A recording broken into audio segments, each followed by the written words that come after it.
colour or a person in the image, or. But I think that you have to do that with a knowledge of what you're doing. I mean, we were looking today at Cindy Sherman's photographs, where she dresses herself up and then photographs herself. And one of the series she did was history painting, so she dressed herself up to look like these characters in history paintings in order to comment on history painting itself, because of course history painting is one-off. You know, it would be a portrait of a man, whereas she was a woman dressed up as a man. It was a photograph, could be mass-produced. So there were all these kind of dialogues going on around history painting as this genre that she was critiquing through her own work. But that's quite kind of sophisticated. I mean, if we can get them doing that and making a sophisticated critique in that way, then I think that would be a good thing. But I'm not sure that they would really be up to that. Give it a go. Yeah, sounds interesting. I like the idea of that, though. I think it'd be quite. You could get some good results, I think, with that, actually. Give it a go. Anyway. You know, if they change something fundamental about something. Okay. And what happens? Because then, of course, you're going to read it differently. If they can change it in such a way that by changing it they are deconstructing it at the same time, then it would be quite a powerful piece. So you look at like simulacrum and the hypereal, all that sort of stuff. In what way do you look at that? We look at it by reading. We start off by reading Baudrillard's "The Map Precedes the Territory," because that's the kind of the seminal text from which all other stuff has kind of spawned. And then we start looking at other examples. So we look at Disneyland.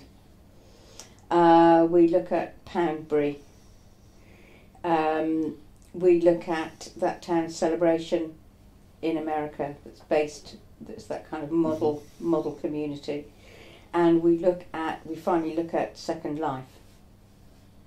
But it's really trying to explain Baudrillard's ideas about our kind of mediated postmodern experience.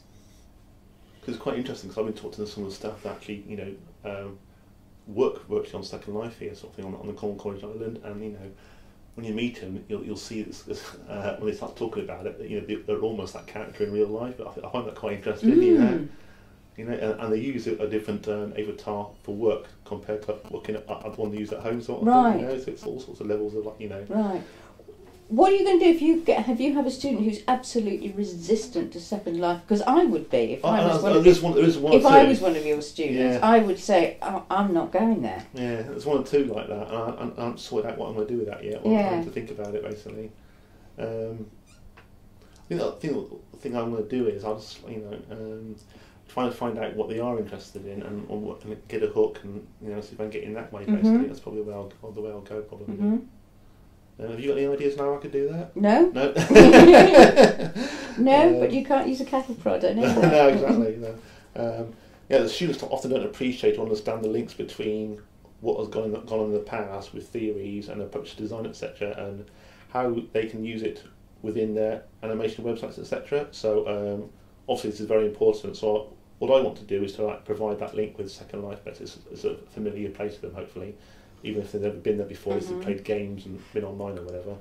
So one thing I was thinking, one of the little parts of it could be, when we look at semiotics and stuff, think about how that affects design, how people interpret those designs and animations, etc. So what I was talking to you about was